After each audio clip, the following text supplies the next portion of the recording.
तो हीमोफीलिया क्या होता है भाई?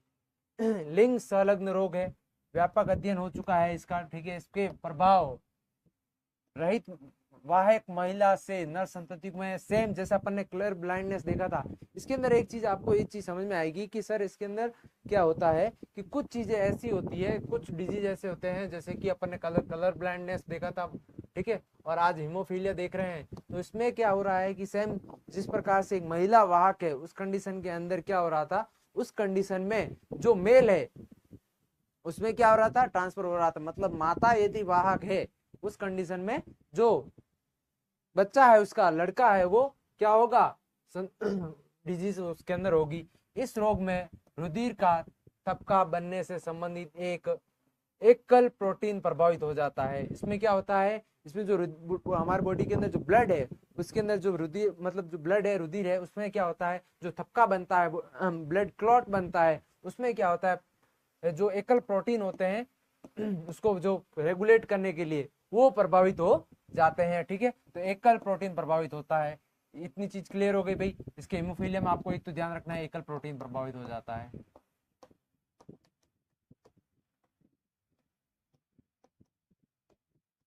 क्लियर इतना?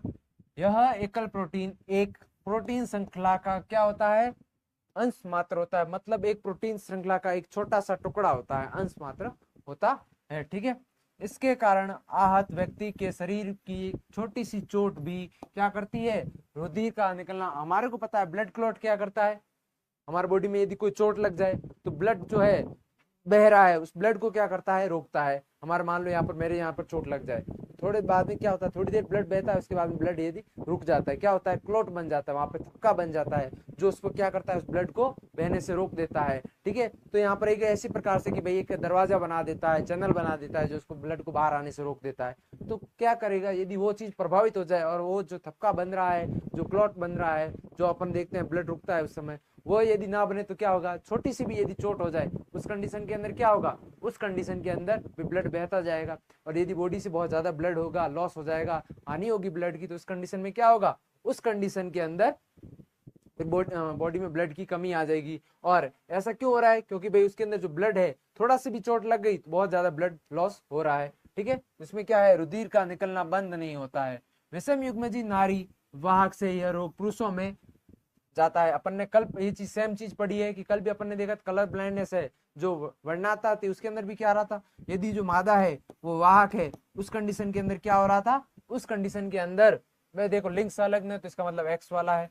अब देखो दूसरा है कि भाई वाहक की बात कर रहे हैं, इसका मतलब क्या है, रिसेसिव अप्रभावी वाला रोग है, ठीक है। इतने क्लियर हो गए भाई, लिंग संलग्न, एक्स लिंग संलग्न और अप्रभावी रोग है, ठीक है। इतना क्लियर, डन, ठीक है। नारी की रोगग्रस्त होने की संभावना विरल होती है। क्यों होती है भाई नारी की रोगग्रस्त होने की संभावना? अपन ने कल क्या देखा था, यदि अपन को वर्णाता करनी है, उस कंडीशन में पिता तो क्या होना चाहिए, वर्णाद होना चाहिए, और माता वाहक होनी चाहिए। वो तो वर्णाता में तो कोई दिक्कत नहीं है, पर पुरुष अब हीमोफीलिया में तो क्या हो रहा है, ब्लड लॉस हो रहा है। यदि ब्लड लॉस होगा तो इंसान मर जाएगा। तो अब मान लो आप कहना, इसमें कहना ये चाह रहे हो कि यदि कोई पुत्री है, उसको यदि हीमोफीलिया होना है, तो उसमें क्या होगा, जो पिता है वो क्या होना चाहिए, हीमोफीलिक होना चाहिए, उसके अंदर हीमोफीलिया होना चाहिए। अब हीमोफीलिया है तो वो एक एज के बाद में उसमें कोई चोट लगे या फिर कुछ होगा, हीमोफीलिया डिजीज है, तो वो इंसान मर ही जाएगा। तो मेल है वो खुद मर जाएगा, तो अपने बच्चे तो कहाँ से पैदा करेगा। उस कंडीशन के अंदर क्या होता है, मेल बहुत कम होते हैं जो हीमोफीलिया में सर्वाइव कर पाते हैं, ठीक है। तो हीमोफीलिया होगा तो मेल कम सर्वाइव कर पाएंगे, और मादा वाह होगी, यदि उनका आपस में मैरिज हो और उनके जो बच्चे पैदा होंगे, तो उसमें जो मादा होगी, लड़की होगी, वो हीमोफिलिक होती है, ठीक है। तो इसलिए ये विरल बोला गया है, क्योंकि भाई ये संभावना बहुत कम होती है, ठीक है। इसलिए मादाओं के अंदर जो है क्या मोस्टली वाहक हो सकती है, परंतु हीमोफिलिक मादाएं बहुत कम पाई जाती है। और हीमोफिलिक जो नर होते हैं वो एक एज तक रह पाते हैं, उसके बाद में उनकी डेथ हो जाती है, क्योंकि भाई कोई ना कोई चोट लग ही जाएगी, और कोई चोट लगती है तो उसमें क्या होता है, ब्लड लॉस होता है। इतनी चीज क्लियर हो गई। तो अपन देख लेते हैं एनसीईआरटी में क्या बोला है भाई, हीमोफीलिया एक लिंग संलग्न रोग है, ठीक है। एक मिनट वापस देख, एक तो देखो लिंग संलग्न रोग है, व्यापक अध्ययन से पता चला है कि एक प्रभावी रहित मादा से किसमें संतति, नर संतति के अंदर ट्रांसफर होता है। इतनी चीज क्लियर हो गई। इस रोग से क्या होता है, ब्लड क्लॉट जो बनता है वो प्रोटीन के अंदर चेंजेस आ जाता है, उसका छोटा सा पार्ट चेंज हो जाता है, जिससे क्या ब्लड क्लॉट है वो आसानी से नहीं बनता है। ठीक है, इसके कारण क्या होता है, व्यक्ति में शरीर की छोटी सी एक चोट भी क्या करती है, रुधिर का निकलना बंद नहीं हो पाता है। विषम युग्म जी नारी है, एक्स एच लिख देता हूं इसमें, हीमोफीलिया है तो ये एक है। अब एक भी उपस्थित है तो ये क्या हो गई, वाहक हो गई। ये वाहक है तो एक एच एक एक्स है, ये किस में जाएगा, यदि एक भी गया मेल के अंदर और एक साथ में वाई आ गया तो ये तो हीमोफीलिक हो गया। वाहक रोग पुत्रों में क्या करती है, हो जाती है। नारियों की रोगग्रस्त होने की संभावना विरल है, मतलब बहुत कम होती है। ठीक है, आज सारे मुर्गे मुर्गियां कहाँ हैं, क्योंकि इस प्रकार की नारी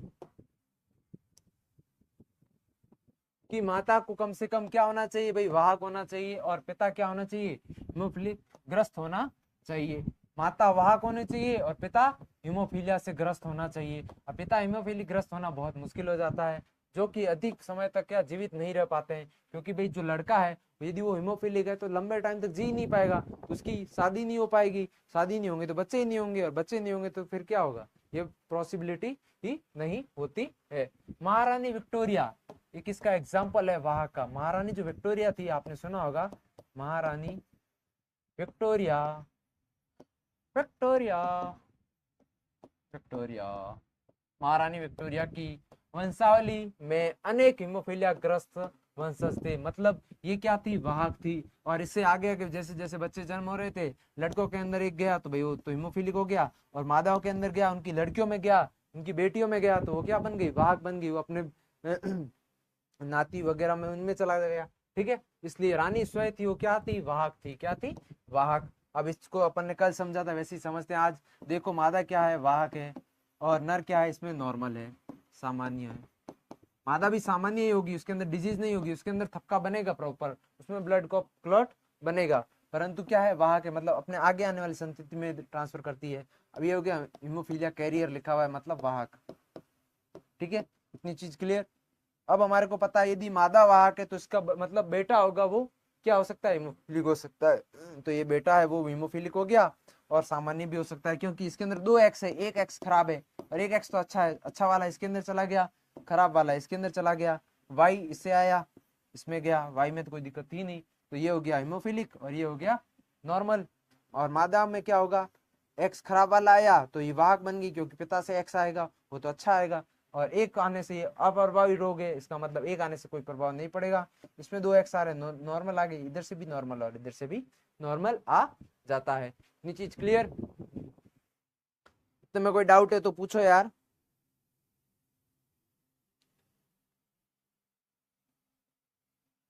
कहाँ हो टिड्डो और टिड्डियों। फिर आता है सिकल सेल एनीमिया। हीमोफीलिया पढ़ लिया आपने, हीमोफीलिया किसका उदाहरण है, लिंग संलग्न अप्रभावी का।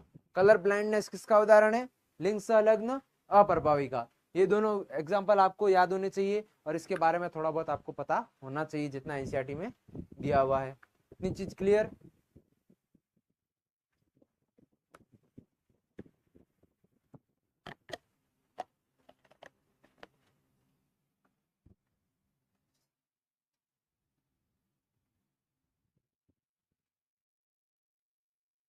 यहाँ तक कोई डाउट है तो पूछो।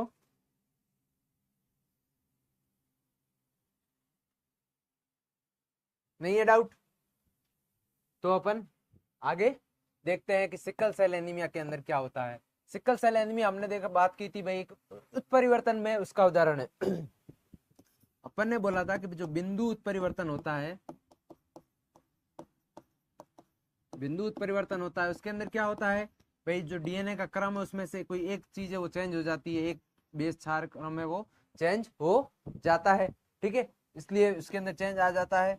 तो ये हो गया भाई, एक चेंज हो गया, इसके कारण डीएनए में उत्परिवर्तन हो जाता है, जिससे सिकल सेल एनीमिया होता है। ठीक है, यह अलिंक क्रोमोसोम, सबसे पहले तो चीज याद रखनी है कि जो सिकल सेल एनीमिया है ये कौन सा है, एक तो अर्लिंग मतलब ऑटोसोमल क्रोमोसोम से रिलेटेड है, अर्लिंग क्रोमोसोम। दूसरा ये अप्रभावी है, क्या है, अप्रभावी लक्षण है। तो ये चीज क्लियर हो गई कि अप्रभावी। फर्स्ट अर्लिंग क्रोमोसोम, दूसरा अप्रभावी।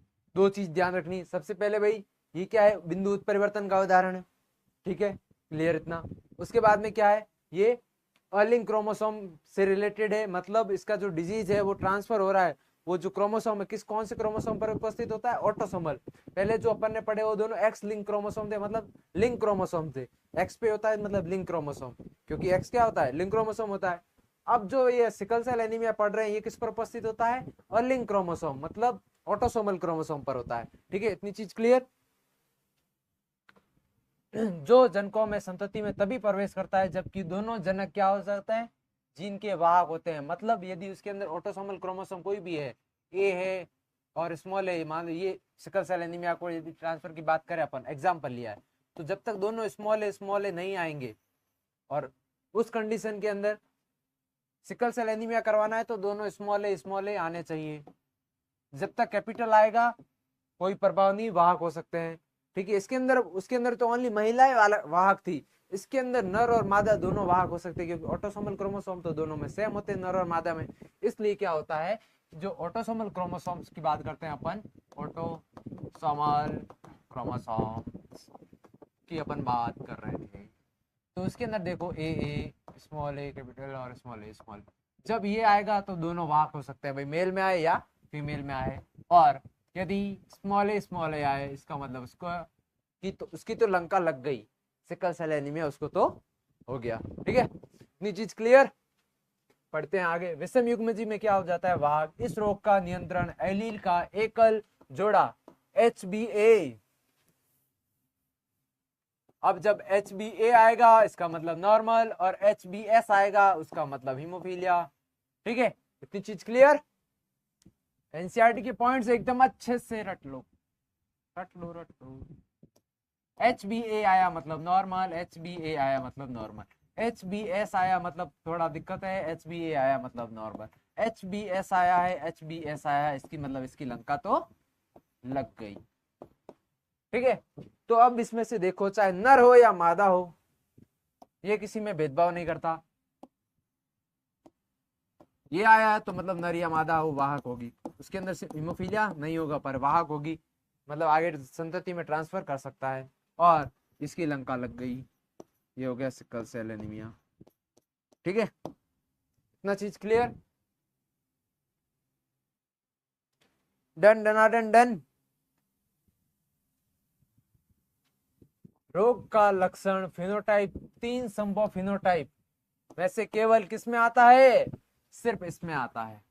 मतलब उसके अंदर क्या होना चाहिए, HBS और HBS होना चाहिए, उसी कंडीशन के अंदर क्या होगा, उसके अंदर रोग उत्पन्न होता है। इतनी चीज क्लियर। वाले समयुग्मजी व्यक्तियों में ही दर्शित होता है। ये देखो अपन ने क्या लिखा है, यही तो लिखा है कि मान लो हीमोफीलिया करवाना है, मान लो किसी को हीमोफीलिया करवाना है, उसको मन हो गया कि भी मेरे को हीमोफीलिया चाहिए, अरे सॉरी सिकल सेल एनीमिया चाहिए, तो सिकल सेल एनीमिया चाहिए, उसके लिए क्या करे, ये उसके अंदर होना चाहिए। यदि उसके अंदर एक ए वाला आ रहा है और एक HBS वाला आ रहा है, सिकल सेल वाला आ रहा है, तो ये क्या हो गया, वाहक हो गया, उसको सिकल सेल एनीमिया नहीं है, ये एक नॉर्मल की तरह व्यवहार करेगा।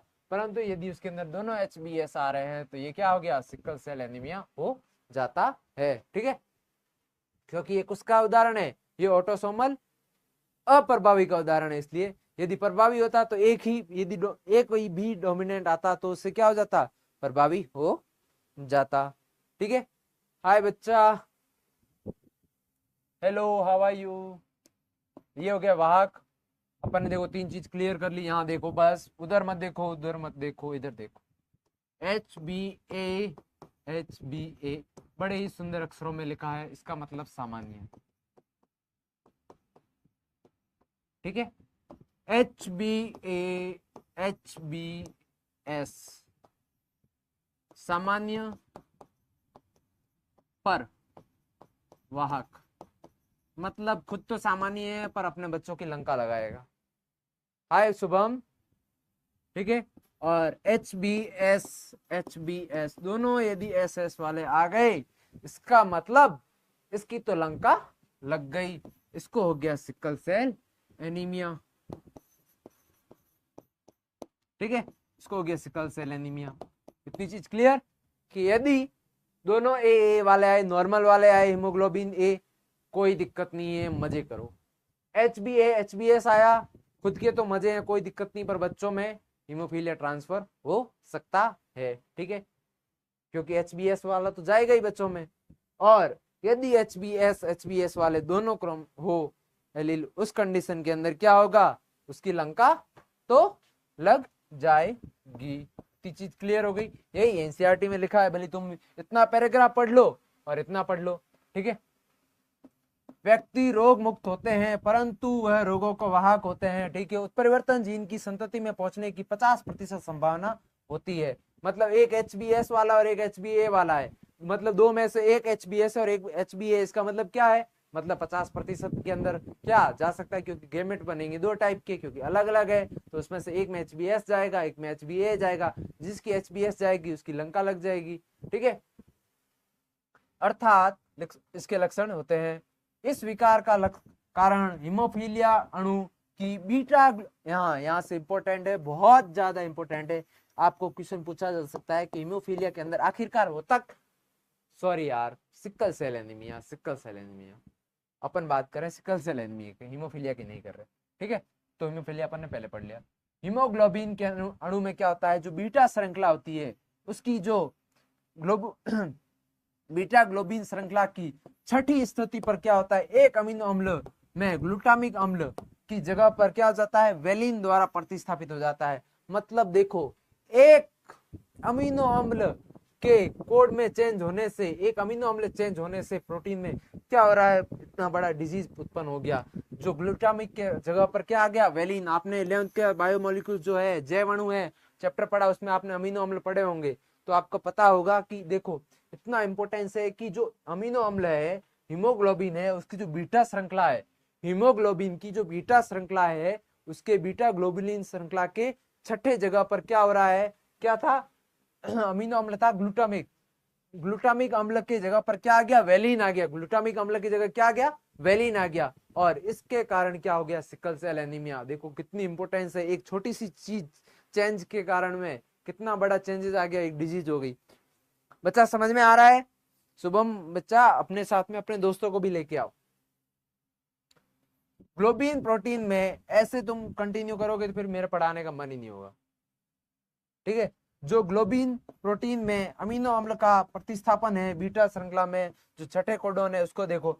अब हमारे को भाई नेक्स्ट चैप्टर आप पढ़ोगे तो आपको पता चलेगा कोडोन क्या होता है। कोडोन जो डीएनए में कुछ होता है, मतलब सीक्वेंस होता है बेस पेयर्स का, ठीक है, उसको कोडोन कहा जाता है। सबका अमीनो अम्ल का अलग अलग कोडोन होते हैं, ठीक है। तो उस प्रकार से कहा गया है कि जो ग्लोबिन जीन है, इसकी जो छठे कोडोन पर क्या होता है, एयूजी की जगह पर जीयूजी आ जाता है, एयूजी की जगह पर क्या आ जाता है, जीयूजी आ जाता है, ठीक है। इसलिए क्या होता है, कहाँ लिखें, कहाँ लिखें, यहाँ लिखें, ए यू जी, ए जी के जगह पर जी यू जी आ जाता है, ठीक है, द्वारा प्रस्तावित हो जाता है। निम्न ऑक्सीजन तनाव से उत्परिवर्तन हीमोग्लोबिन अणु में बहुलीकरण हो जाता है। मतलब अब ये जो चेंजेस हुआ है, इसके कारण क्या होगा, जो आरबीसी है उसका स्ट्रक्चर चेंज हो जाता है, हीमोग्लोबिन के चेंज होने के कारण उसमें क्या हो जाता है, आरबीसी के अंदर भी चेंज हो जाता है, ठीक है। जिसके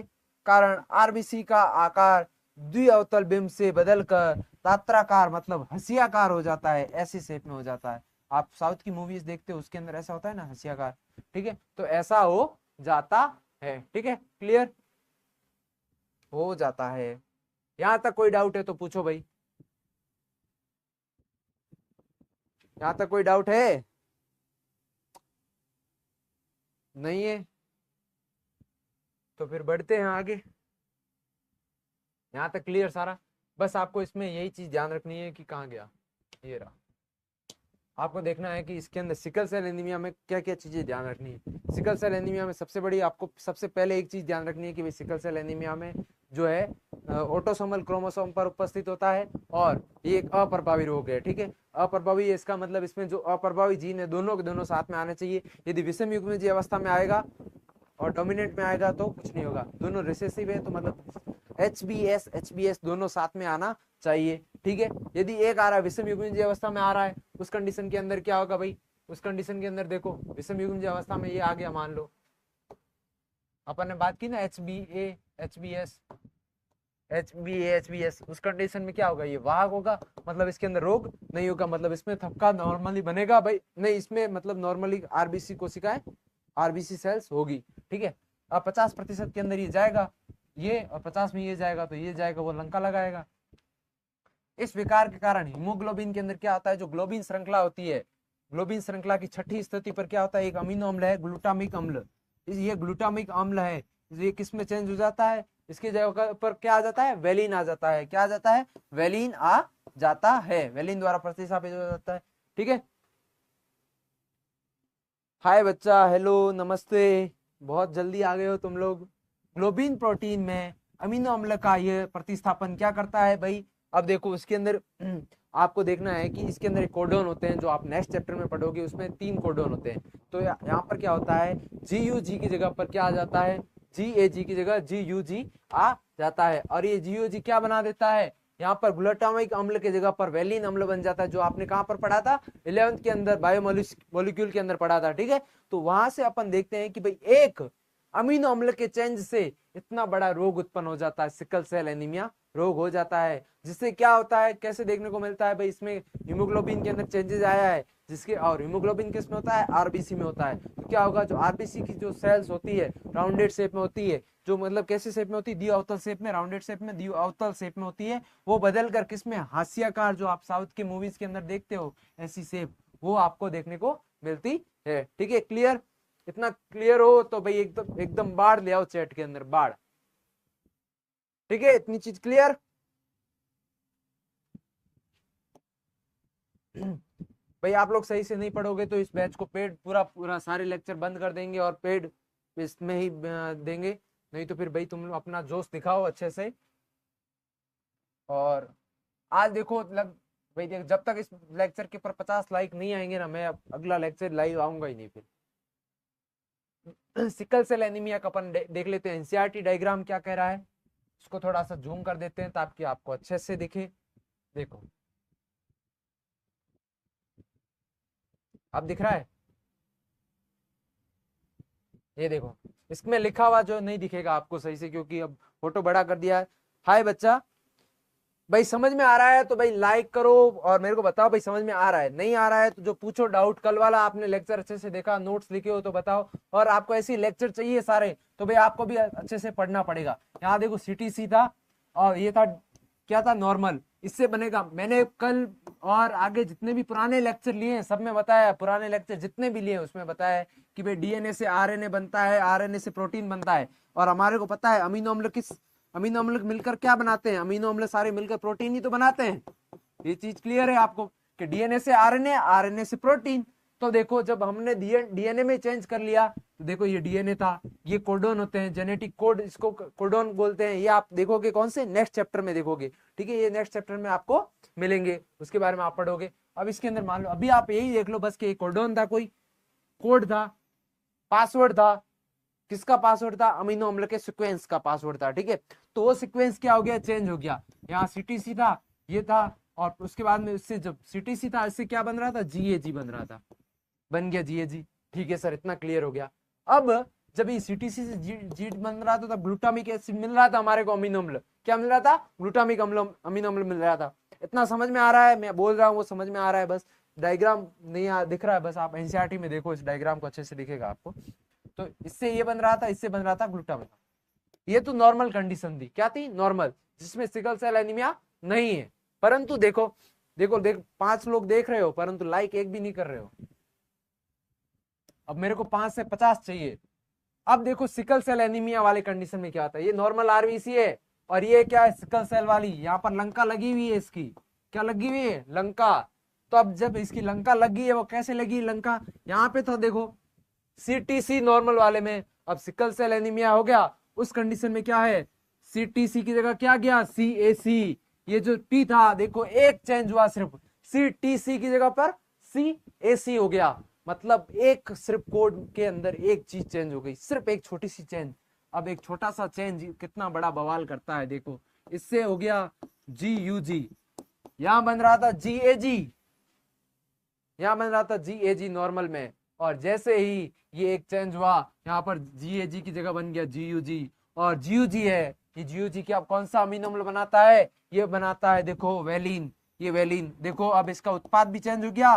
तो अपन ने देखो पहले क्या पढ़ा था, उत्परिवर्तन पढ़ा था, और जो उत्परिवर्तन पढ़ा था उसके अंदर अपन ने क्या देखा था कि भाई एक छोटा सा चेंज क्या करता है, उसका उत्पाद चेंज कर देता है। तो देखो सीटीसी की जगह पर क्या आ गया, सीएसी आया, और सीएसी ने क्या चेंज कर दिया भाई, देखो पूरी काया पलट दी। और जीएजी की जगह जीयूजी आया, और ग्लूटामिक अम्ल की जगह पर वेलिन आ गया, और इससे क्या हुआ, इससे उत्पाद बदल गया, और उत्पाद बदला तो भाई रोग हो गया, सिकल सेल एनीमिया हो गया, और उसकी लंका लग गई।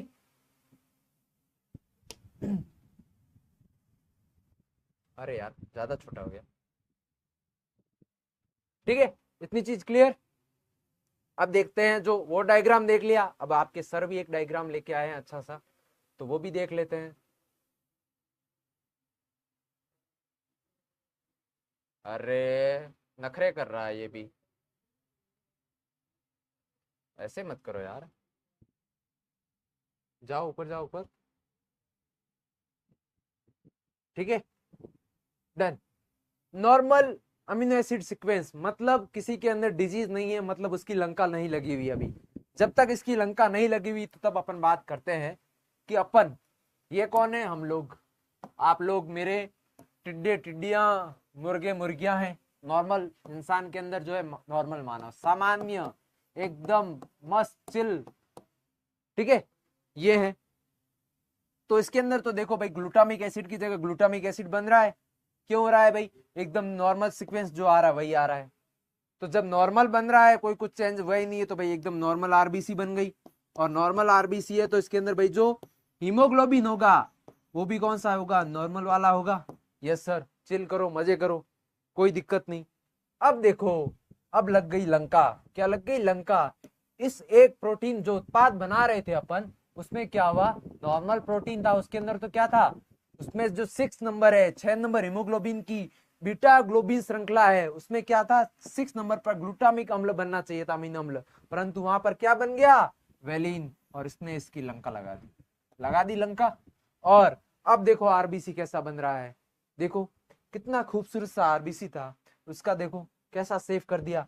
अब आप ही सोचो, जब आरबीसी ने क्या किया था, देखो मैं बोल रहा हूँ वो सब समझ में आ रहा है, वीडियो क्लियर है, मेरी आवाज क्लियर आ रही है, तो यार एक बार बता दो। आप लोग जितना प्यार दिखाओगे ना, मैं उतना अच्छे से पढ़ा पाऊंगा और अच्छे से समझ आ पाऊंगा, और उतने अच्छे से नोट्स लेके आऊंगा।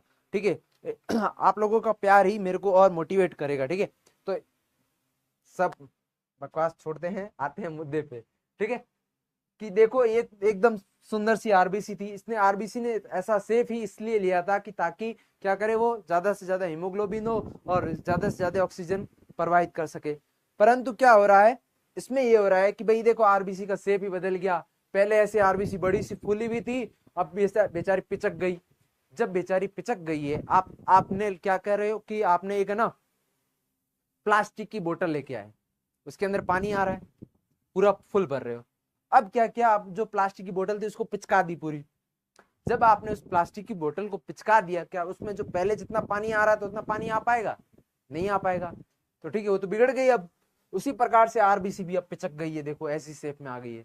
तो ये क्या होगा भाई, कुछ ना कुछ चेंजेस आया है और हानिकारक प्रभाव है, इसलिए क्या हो गया, सिकल सेल एनीमिया हो जाता है। तो अपन ने सिकल सेल एनीमिया में क्या क्या पढ़ा, सबसे पहला पढ़ा ऑटोसोमल क्रोमोसोम पर होता है, पहला पॉइंट। दूसरा पॉइंट अप्रभावी है, और अप्रभावी है इसका मतलब इसमें क्या होगा, तीसरा पॉइंट वाहक होंगे, वाहक होगा इसमें, और इसमें ऑटोसोमल है, इसके अंदर कोई भेदभाव नहीं होगा, नर और मादा दोनों वाहक हो सकते हैं। अब वाहक विषम युग्मजी अवस्था में होता है, क्योंकि भाई आपको समझ में नहीं आ रहा होगा, किसी को भाई समझ में नहीं आ रहा पूछ लेना, क्योंकि आपने पुराने लेक्चर नहीं देखे, पुराने लेक्चर आपको ऐप पर मिल जाएंगे। ठीक है, आप लोग बोलो, कमेंट करो, सब चीज मिलेगा। ठीक है, तो इसके अंदर क्या हो रहा है, पहले दो चीजें, तीन चीजें कंप्लीट आ गई समझ में। अब अप्रभावी है तो विषम युग्मजीय अवस्था में HbA HbS HbA HbS। देखो वाहक अवस्था, ये है वाहक अवस्था, मतलब इसका खुद का जीवन बहुत सामान्य है, बट ये वाहक है, ये रोग को आगे ट्रांसफर करता है। तो देखो इसमें से अब दो गैमेट बनेंगे, ये दोनों अलग अलग जाएंगे, एक के अंदर ये नॉर्मल वाला गया, एक के अंदर ये गया, और सामने से कोई और माता है पिता है, दोनों में से उसमें से भी ऐसा ही आ गया। उस कंडीशन के अंदर क्या होगा, उस कंडीशन के अंदर भाई दोनों एच बी एस आ गया तो उसकी लंका लग जाएगी भाई, उस टिड्डे की लंका लग गई भाई, और उसके अंदर कैसे आरबीसी बन जाएगी, ऐसी बन जाएगी। तो भाई इतना चीज क्लियर हो गया। तो ये होता है सिकल सेल एनीमिया। जो रैंकर्स का ऐप है बच्चे, रैंकर्स एडुकेयर का जो बनारस वाराणसी का ऐप है उसी पर मिलेगी, तो आपको ऐप डाउनलोड करो, वहां पर बैच होगा, वहां जाके चेक करो, ठीक है।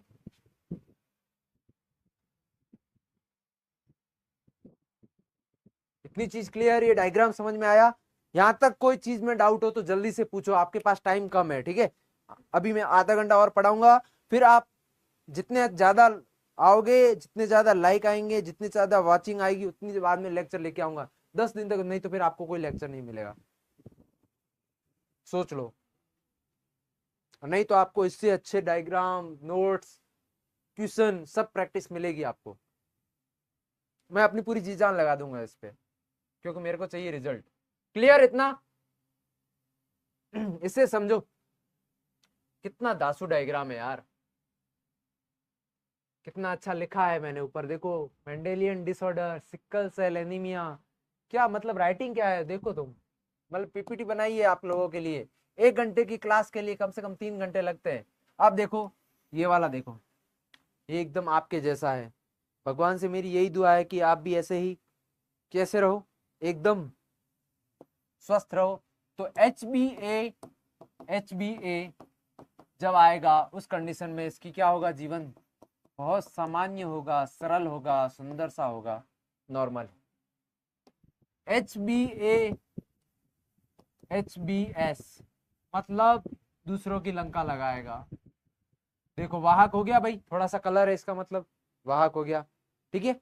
और वाहक है मतलब खुद है तो सामान्य ही, सामान्य के साथ में वाहक है, मतलब इसके अंदर डिजीज नहीं होगी, पर ये दूसरों में डिजीज ट्रांसफर करता है। और तीसरा है एच बी एस, ये चीज क्लियर।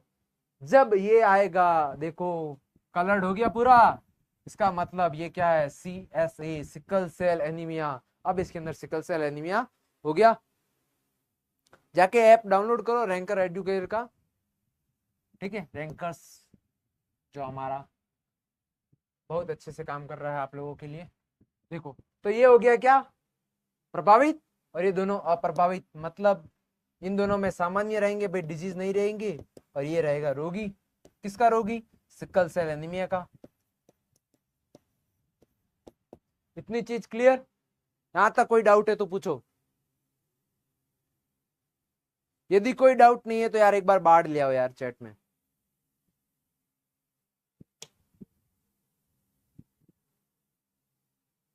क्या सेम सेम डायग्राम आ गए हैं क्या, क्या हुआ भाई?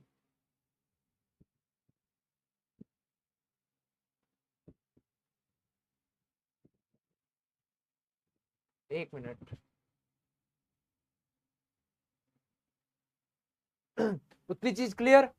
यदि वो वाला समझ में आ गया तो अब आते हैं अपन नेक्स्ट डायग्राम पे। ये वाला डायग्राम देखो। अब इसके अंदर मैंने एक चीज समझाई थी कि भाई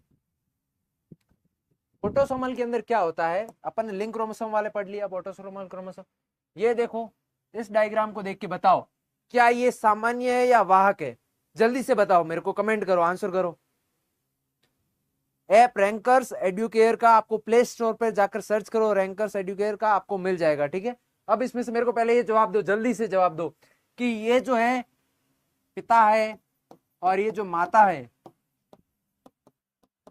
क्या ये पूर्ण रूप से सामान्य है, क्या ये वाहक है, कैरियर है, क्या ये इसके अंदर डिजीज है, जल्दी से बताओ, वेट कर रहा हूं आपका। जल्दी से कमेंट करो, क्या ये सामान्य है, दोनों माता पिता दोनों, क्या दोनों सामान्य है, वाहक है, या फिर इनके अंदर क्या है, डिजीज है, रोगी है ये, जल्दी से बताओ। इन दोनों का बताना है आपको। टिक टिक 1 2 3 4 5 6 7, जल्दी से बताओ।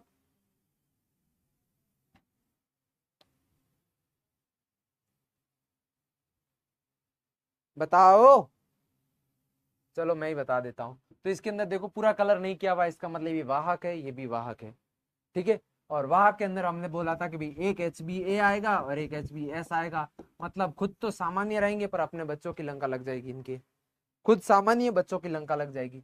अब देखो ये है पिता, तो पिता से बनेंगे स्पम्स।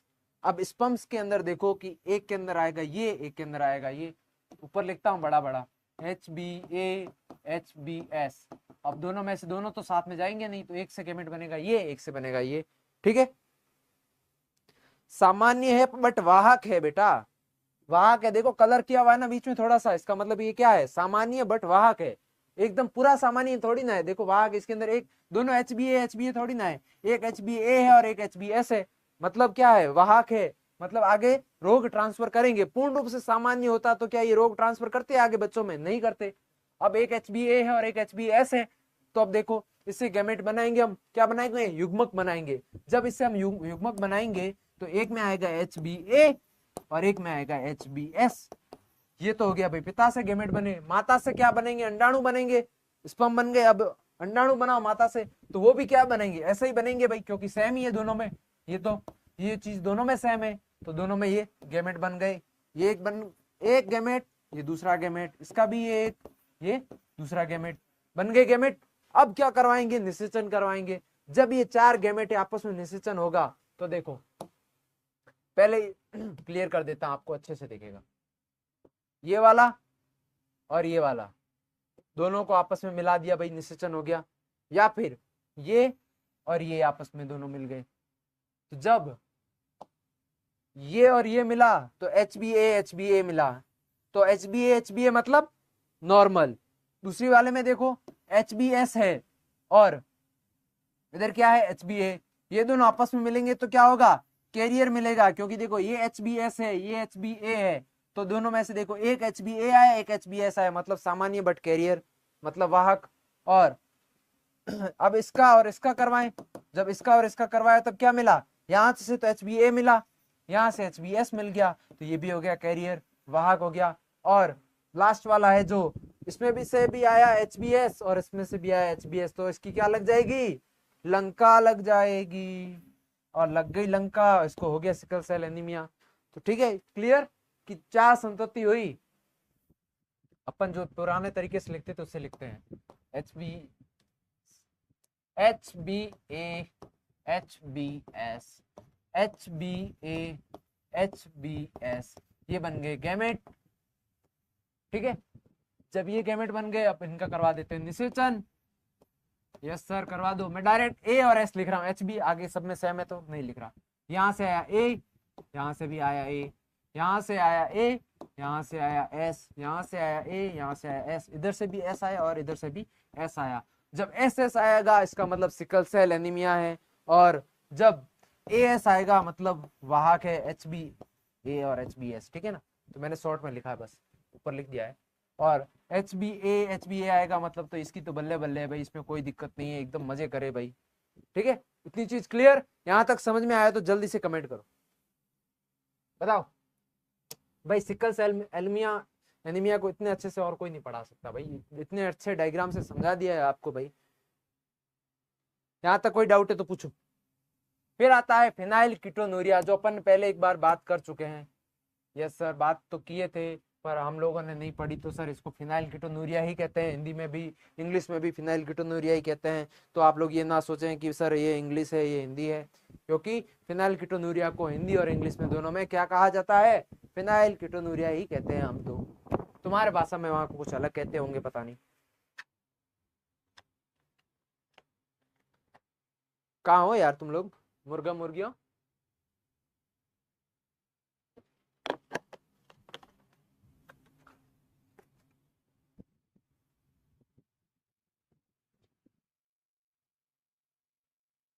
फिनाइल कीटोनूरिया में क्या होता है, जन्मजात रोग है ये एक।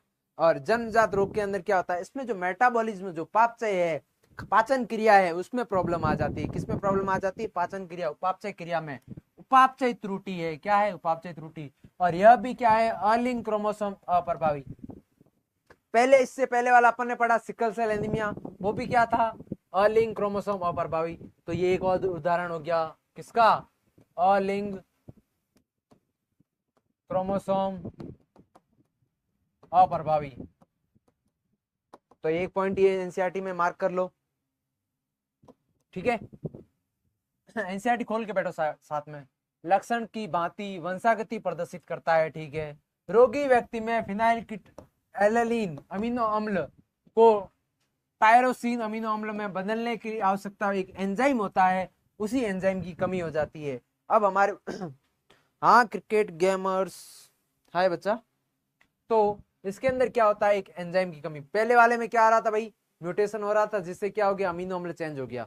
अब इसमें क्या हो रहा है, इसमें ये हो रहा है कि भाई एक अमीनो अम्ल है, उसको दूसरे अमीनो अम्ल में कन्वर्ट करना है, चेंज करना जरूरी है, मतलब फिनाइलएलानीन।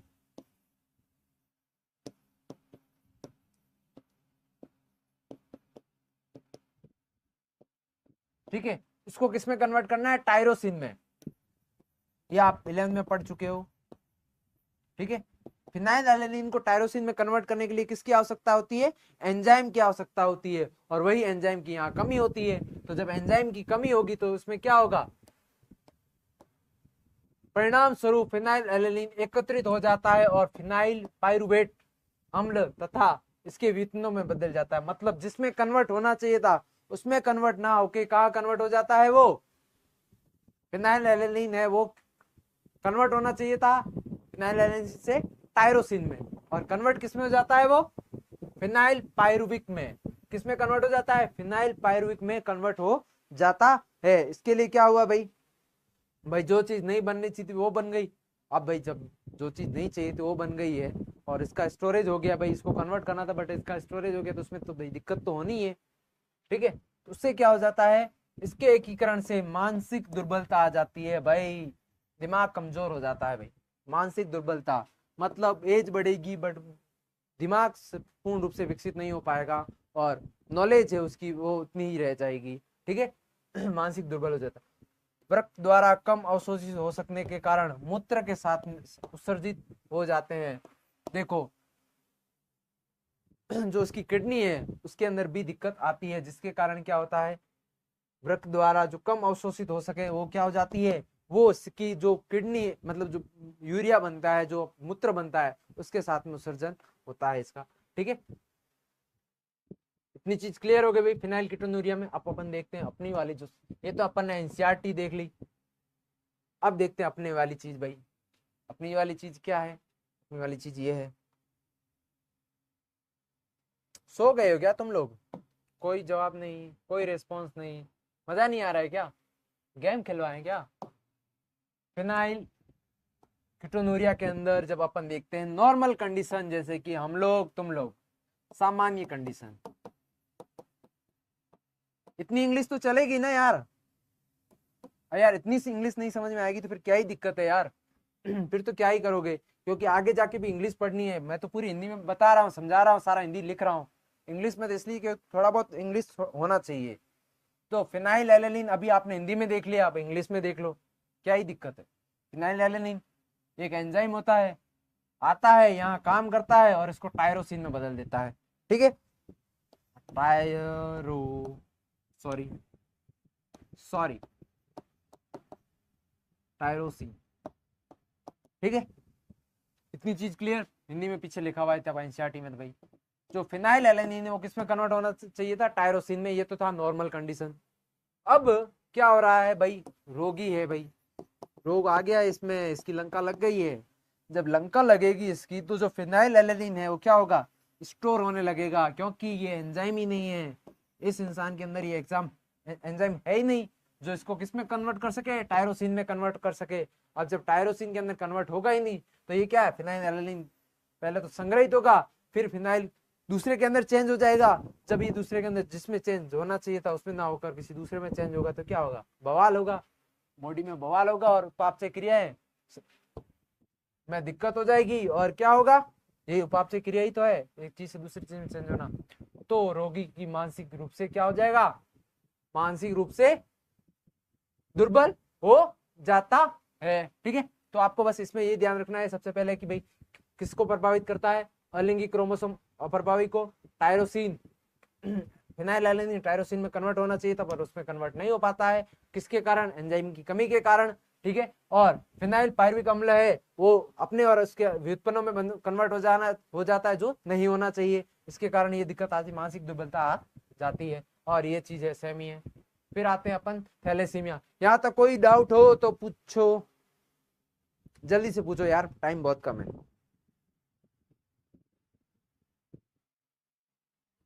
पूछो।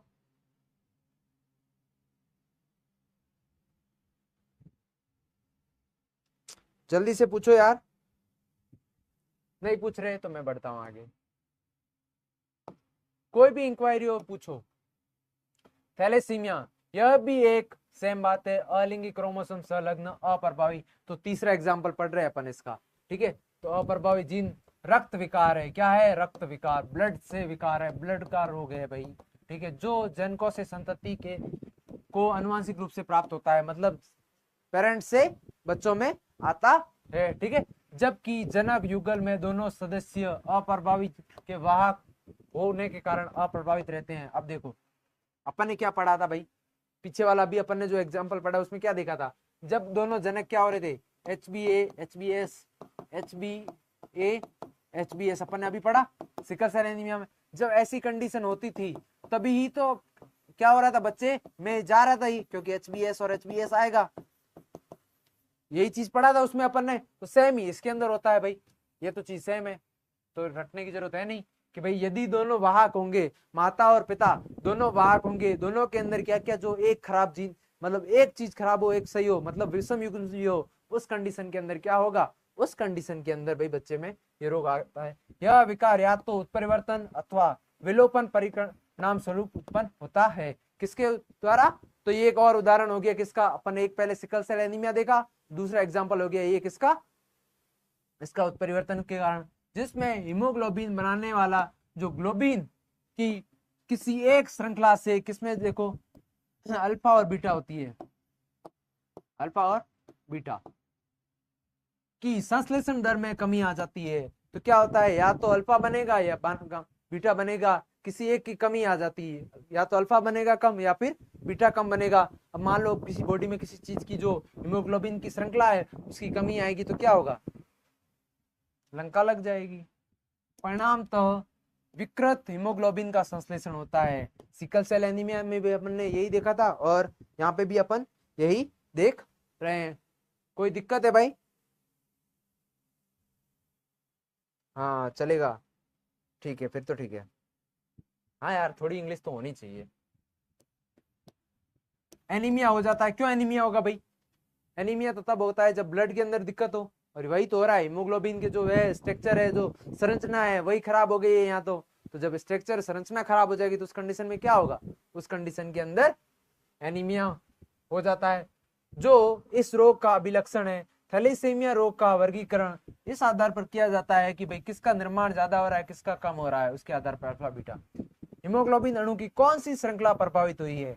यदि देखो अल्फा थैलेसीमिया में अल्फा ग्लोबिन श्रृंखला का उत्पादन प्रभावित हो जाता है और बीटा थैलेसीमिया में बीटा का निर्माण क्या हो जाता है, बीटा थैलेसीमिया में बीटा ग्लोबिन श्रृंखला का निर्माण प्रभावित हो जाता है। अल्फा थैलेसीमिया रोग का नियंत्रण प्रत्येक जनक के क्रोमोसोम नंबर 16 पर होता है। इंपॉर्टेंट पॉइंट है, ध्यान रखना, ये पूरा पैराग्राफ इंपॉर्टेंट है वैसे, क्योंकि इसके अंदर सारी चीजें इंपॉर्टेंट वाली लिखी हुई है। थैलेसीमिया को दो भागों में डिवाइड किया गया है, अल्फा और बीटा। यदि अल्फा वाला प्रभावित हुआ है चैन तो अल्फा थैलेसीमिया, बीटा वाला प्रभावित हुआ तो बीटा थैलेसीमिया। इतनी चीज क्लियर, ठीक है। उसके बाद में क्या है, थैलेसीमिया का रोग नियंत्रण है जो जनक को किस पर डिपेंड होता है, अल्फा वाले का, अल्फा 16 पे। तो ध्यान रखना, रट लो इसको कि भाई जो यदि अल्फा थैलेसीमिया है उस कंडीशन के अंदर जो 16 नंबर क्रोमोसोम होगा वो प्रभावित होता है, ठीक है। पर दो संकीर्ण लग्न जीन HbA1 और HbA द्वारा नियंत्रित हो जाता है, ठीक है। देखो HbA1 जीन और HbA2 जीन, ये इंपॉर्टेंट पॉइंट है तो इसको ध्यान रखो। इतनी चीज क्लियर, यहां तक कोई दिक्कत हो तो पूछो भाई कि यहाँ पर क्या होगा, 16 नंबर क्रोमोसोम, ठीक है।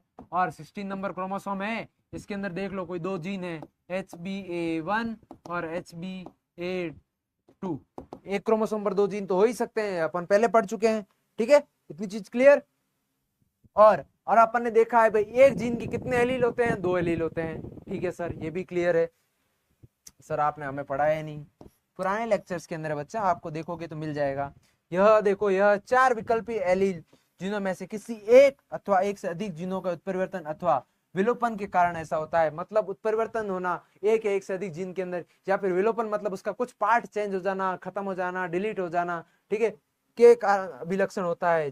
जिससे अधिक जीन प्रभावित होंगे उतनी ही कम मात्रा में क्या होगा, अल्फा ग्लोबिन संश्लेषण होगा। अब देखो जितने ज्यादा जीन प्रभावित होंगे, अब मान लो 2 जीन है उसको रेगुलेट करने वाले, 4 एलील है, अब उसमें देखो जितने ज्यादा जीन उससे प्रभावित हो जाएंगे उतना क्या होगा, प्रोडक्शन कम होगा। भाई जितना प्रोडक्शन कम होगा उतना ज्यादा डिजीज आएगा।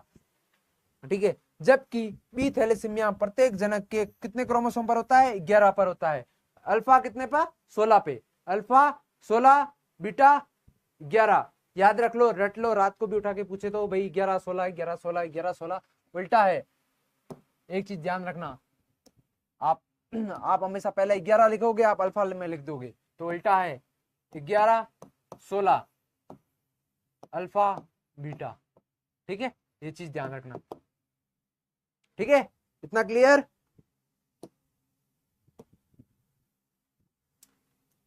आगे देखो कि एनसीईआरटी क्या कह रहा है भाई।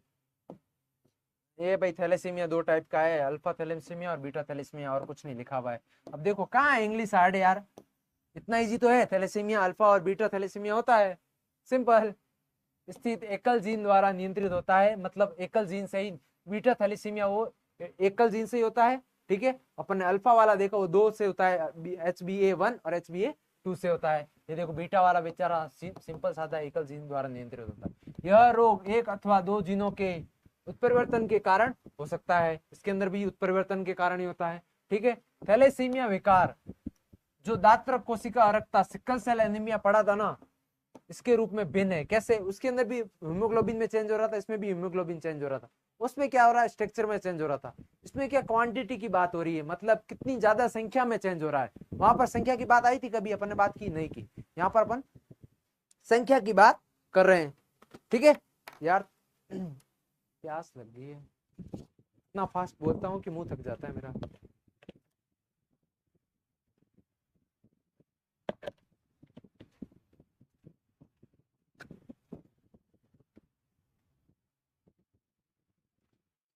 मैं जो बोल रहा हूँ मेरी आवाज सही आ रही है ना आपको? मेरी भी लैंग्वेज समझ में आती है ना आपको? नहीं समझ में आ रही तो भी झेलना ही पड़ेगा। पहले वाला रोग है वो परिणाम स्वरूप, मतलब किस पे डिपेंड कर रहा है, हाँ भाई उससे क्या 6 पे जो चेंज हो रहा है बस उससे सिकल सेल एनीमिया हो गया, कि मतलब उसका स्ट्रक्चर चेंज हो रहा है। परंतु जब अपन बात करेंगे थैलेसीमिया में, इसमें क्या होता है, मात्रा की बात हो रही है भाई, कितना ज्यादा इफेक्ट हो रहा है, कितनी जो अल्फा श्रृंखला है वो कितनी कम बन रही है, बीटा श्रृंखला कितनी बन रही है। तो अपन किस पर आधारित होगी बात, मात्रा पर बात आ गई है। जो मात्रा की बात हो तब ये किस पर डिपेंड करता है, थैलेसीमिया की बात आएगी। जब अपन परिणाम पर बात करें, ठीक है, डायरेक्ट कि भाई कुछ चेंजेस हो रहा है जिसके कारण हो रहा है सिर्फ, तो किस पर आती है बात, सिकल सेल एनीमिया पे। जबकि दूसरा विकार क्या है, ग्लोबिन श्रृंखला की गुणात्मक जो उसका गुण है वो चेंज हो गया है, उसकी क्वालिटी है वो चेंज हो गई है हीमोग्लोबिन की, इसके कारण ऐसा हो रहा है। और जो थैलेसीमिया है उसमें क्या है, अल्फा चेन और बीटा चेन की जो श्रृंखला है उसमें क्या है, उसका प्रोडक्शन है, उसका उत्पाद है वो चेंज हो गया है, इसके कारण ऐसा हो रहा है। इतनी चीज क्लियर? तो आपको यदि डिफरेंस पूछ ले थैलेसीमिया में और किसके अंदर, सिकल सेल एनीमिया में, तो आप बता देना। ये देखो, इस डायग्राम को देखो यार, कितना अच्छा डायग्राम है। देखो अल्फा थैलेसीमिया, अल्फा में मैंने क्या बताया, अल्फा में बताया भाई 16 नंबर जो क्रोमोसोम से यदि वो प्रभावित हो रहा है, उस कंडीशन के अंदर क्या होगा, उस कंडीशन के अंदर अल्फा होगा। तो ये 16 नंबर क्रोमोसोम था, इसके अंदर देखो ये क्रोमोसोम है 16 नंबर, इसमें कितने थे, 2 जीन थे। ये देखो 2 जीन है, एक ये रहा और एक ये रहा, ऊपर और नीचे। जो HbA1 और HbA2 दो जीन है, ये प्रभावित हो गए कितने, 16 number chromosome, alpha globin chain. दूसरा वाला था बीटा थैलेसीमिया। अब बीटा थैलेसीमिया में देखो क्या था, 11 नंबर क्रोमोसोम। अब इंग्लिश में क्या दिक्कत आ रही है, यहाँ पर अल्फा लिखा है, नॉर्मल लिखा है, एबनॉर्मल वगैरह सब, आप चीजें इजी है, समझ सकते हो। इतनी चीजें, इतनी मैं एक्सपेक्टेशन करता हूँ, क्योंकि यार इंग्लिश में डायग्राम अच्छे मिलते हैं। ठीक है, हिंदी में मैं आपके लिए लेके आ रहा हूँ ताकि आपको हिंदी में समझा सकूं। अब देखो जो 11 नंबर है बीटा थैलेसीमिया में, इसमें HBB जीन एक जीन ही होता है, उसमें वाले में, अल्फा वाले में 2 जीन होते हैं। अब इसके अंदर क्या हुआ, ये वाला जो प्रोसेस है इसके अंदर एबनॉर्मल हीमोग्लोबिन बन गया, और हीमोग्लोबिन एबनॉर्मल बनेगा, असामान्य हीमोग्लोबिन बनेगा तो क्या होगा, आरबीसी पर इफेक्ट आएगा। ठीक है, इतनी चीज क्लियर? यहां तक कोई डाउट है तो पूछो भाई, अब डाउट नहीं होना चाहिए। ये वाला डायग्राम है जो एनसीईआरटी में दिया हुआ है, तो इस डायग्राम को देखो आप, इस डायग्राम पर गौर करो।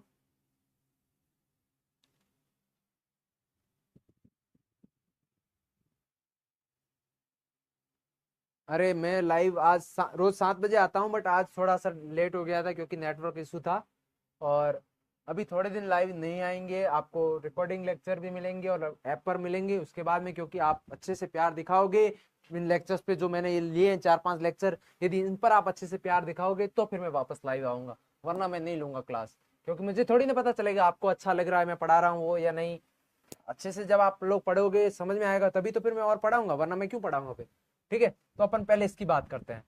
जब भी आपको दिखे कि क्या हो रहा है, यदि किसी, देखो इसमें 1 2 3, ये दादा, ये पिता की जनरेशन, ये बच्चों की जनरेशन हो गई। ठीक है, ये वंशावली होगी। ठीक है, अब इस वंशावली में देखो कि ये वाले तो बिल्कुल प्रभावित नहीं हो रहे हैं। ऐसी कंडीशन आ जाए जिसमें ये देखो पूरी वंशावली बनी है, कोई एक ऐसा पूरा परिवार हो जाए, पूरी एक ये हो जाए, उसमें से देखो कि एक पूरी पूरी क्या हो रही, अप्रभावित आ रही है, मतलब ये किसका उदाहरण है, अप्रभावी का उदाहरण है। इसमें तो देखो रोग आ गया, इस लाइन में, इस लाइन में भी आ गया, इसमें देखो इस लाइन में आ गया, इस लाइन में आ गया, इस लाइन में आ गया, तीनों में आ रहा है, इसका मतलब ये प्रभावी का चांसेस है सर। इसमें देखो एक में प्रभाव नहीं आ रहा, दोनों सामान्य है। यहाँ पर आपको कोई कलर दिख रहा है, लाल कलर का नहीं दिख रहा, इसका मतलब सामान्य है। इसमें तो तीनों में दिख रहे हैं। बोलोगे सर यहाँ नहीं, अपन इसकी बात कर रहे हैं। देखो इसमें एक में आ गया, इसमें भी एक में आ गया, इसकी भी प्रोजनी एक में आ गया ना, ये इसी की प्रोजनी है, ये यहाँ लिखना था बट इसको यहाँ लिख दिया इसके चक्कर में। ठीक है, ये यहाँ नीचे होगा, ये यहाँ होगा। ठीक है, तो इसमें आ रहा, तीनों में आ गया, इसका मतलब एक में रोग, तो ये प्रभावी का उदाहरण हो गया। तो देखो सही लिखा है यहाँ सर, प्रभावी है, और इस दूसरे वाले में ये क्या है, अप्रभावी का उदाहरण है। इतनी चीज क्लियर हो गई। ठीक है, अब देखना है कि ये कौन से रोग है। अपन ने पहले लिंग संलग्न, एक्स लिंग संलग्न वाले पढ़े, बाद में अपन ने पढ़े ऑटोसोमल क्रोमोसोम, अलिंग क्रोमोसोम वाले पढ़े। तो जो ऑटोसोमल क्रोमोसोम्स वाले होते हैं और लिंग क्रोमोसोम वाले हैं, यदि लिंग क्रोमोसोम वाला होगा तो अपन ने देखा कि यदि कौन प्रभावित हो रहा है, हमेशा यदि माता प्रभावित होती है तो उसका बच्चा प्रभावित होता है। मतलब माता यदि वाहक है या फिर प्रभावित है तो उसमें क्या होगा, माता वाहक है उस कंडीशन में क्या होगा, उसका लड़का प्रभावित होता है। तो आपको यहाँ कहीं दिख रहा है कि ये माता प्रभावित है, तो यहाँ पर फिर लड़के सारे प्रभावित होने चाहिए थे, पर ऐसा नहीं हो रहा। ठीक है, और इसके अंदर देखो, इसमें पहले से देख लो ऐसा कुछ है ही नहीं, तो ये तो नहीं है। तो अपन बात करेंगे किसकी, ऑटोसोमल की। ऑटोसोमल में देखो कि अपन एग्जांपल ले ले कि ऑटोसोमल अप्रभावी, दोनों हमारे को पता चल गया भाई कि प्रभावी या अप्रभावी है, तो अपने को ये पता चल गया ये अप्रभावी था। अब अप्रभावी इसका मतलब क्या है, इसका मतलब सीधी सी बात है भाई, ये क्या है, ऑटोसोमल अप्रभावी है, क्योंकि भाई इसके अंदर देखो आप, जब आप ऐसे देखोगे या ये देखोगे, ये अप्रभावी है, फिर भी इसके अंदर आगे डिजीज आ रही है। यदि डिजीज आ रही है इसका मतलब क्या है कि ये क्या होंगे, वाहक होंगे। अपन ने पहले देखा कि भाई खुद की लंका नहीं लगी हुई रहती है, परंतु अपने बच्चों की लंका लग जाती है उनके। तो ऐसा हो सकता है कि ये विषम युग्मजीय अवस्था में हो, और अब इसमें से देखो गैमेट बनेंगे, इसके अंदर तो गैमेट ये आगे या तो वाहक वाला आ गया, परंतु इसमें आगे स्मॉल ए स्मॉल, क्योंकि इनके पास स्मॉल ए भी है तो इनमें आगे स्मॉल ए स्मॉल ए। फिर यहाँ से देखो आगे, ये तो वाहक हो गए मान लो, इसमें से आगे ट्रांसफर हो गए होंगे स्मॉल ए स्मॉल ए, तो ऐसी कंडीशन आ सकती है। अब इसके अंदर देखो सेम इसी प्रकार से इसमें प्रभावी है, तो मान लो प्रभावी है तो ये क्या है, एक तो कंडीशन हो सकती है ये अप्रभावी है, मतलब दोनों स्मॉल है, ये हो सकता है कैपिटल ए कैपिटल ए।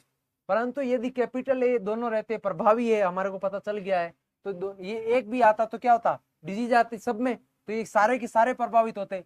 परंतु इसमें क्या है, प्रभाव के साथ में अप्रभावित वाले भी आ रहे हैं, इसका मतलब ये क्या है, एक स्मॉल ए भी आ रहा है। तो इसमें देखो, और इसका अपन एक अलग से लेक्चर लेंगे पूरा, और इसको और अलग से समझाएंगे। अभी मेरे को ये फास्ट में ये पूरा क्लियर करना है, इसलिए ये थोड़ा नॉर्मली समझा रहा हूँ। इसका आप अलग से लेक्चर लेंगे पूरा, जिसमें सारे सिर्फ इसकी के डायग्राम होंगे अलग अलग, अपन उसको समझेंगे। ठीक है, तो इसमें से देखो मान लो स्मॉल ए आया, इधर से भी स्मॉल ए आ गया, इधर से एक कैपिटल ए आया तो प्रभावी है, उसका कंडीशन के अंदर क्या होगा भाई, एक ए आते ही कैपिटल आते ही क्या हो जाएगा, उसका प्रभाव दर्शाएगा। ठीक है, इसमें अंदर वापस ऐसे ही इस प्रकार से ये अपन समझ सकते हैं। बोर्ड के अंदर आपके इसके क्वेश्चन आने के बहुत कम चांसेस रहते हैं क्योंकि इसमें टाइम लगता है, प्लस इसके अंदर क्या भी बच्चों को इतना तो इतने लेवल में ये नहीं है, तो बोर्ड में नहीं आते, कॉम्पिटिशन एग्जाम के अंदर इसके क्वेश्चन आते हैं। ठीक है, तो बोर्ड के हिसाब से आपको इतना जान लिया बेटर, फिर भी अपन मैं इसकी अलग से क्लास लूंगा। ठीक है, फिर आता है क्रोमोसोमल डिसऑर्डर। आज का टाइम हो गया है तो अपन बाकी देखेंगे नेक्स्ट टाइम जब मैं लूंगा, जब आप लोग प्यार दिखाओगे तो मैं इसका लेक्चर लूंगा, वरना इसका लेक्चर नहीं। ठीक है, तो आपको जो आज का लेक्चर लिया है मैंने, उसको बहुत सारा प्यार देना, अपने दोस्तों के साथ में शेयर करना है, सबको बताना है भाई, और देखना है। और आपको नोट्स चाहिए होंगे तो बाद में फिर यदि आप इसको अच्छे से सबके साथ में शेयर वेयर करते हो तो बाद में मैं इसके आपके नोट्स भी प्रोवाइड करवाता हूँ, पूरे लेक्चर जितने हुए हैं उसके। ठीक है, तो अपन यही पढ़ेंगे, क्रोमोसोमल डिसऑर्डर है वो अपन नेक्स्ट देखेंगे, जब आप लोग क्या करोगे, इसको ढेर सारा प्यार दोगे तो अपन आगे कंटिन्यू करेंगे, नहीं तो फिर मैं ऐप पर पढ़ाऊंगा, यूट्यूब पर पढ़ाऊंगा ही नहीं। ठीक है, तो यहीं पर अपन आज का खत्म करते हैं। कोई डाउट हो तो पूछो जल्दी से, आपके पास में है 5 मिनट, नहीं 2 मिनट, कोई डाउट है तो पूछो। नहीं है डाउट तो चलो अलविदा लेते हैं आपसे।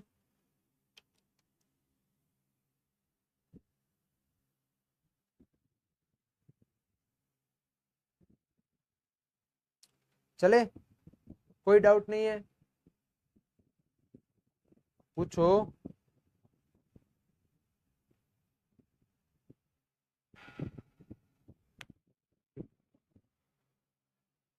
तो एंड करें।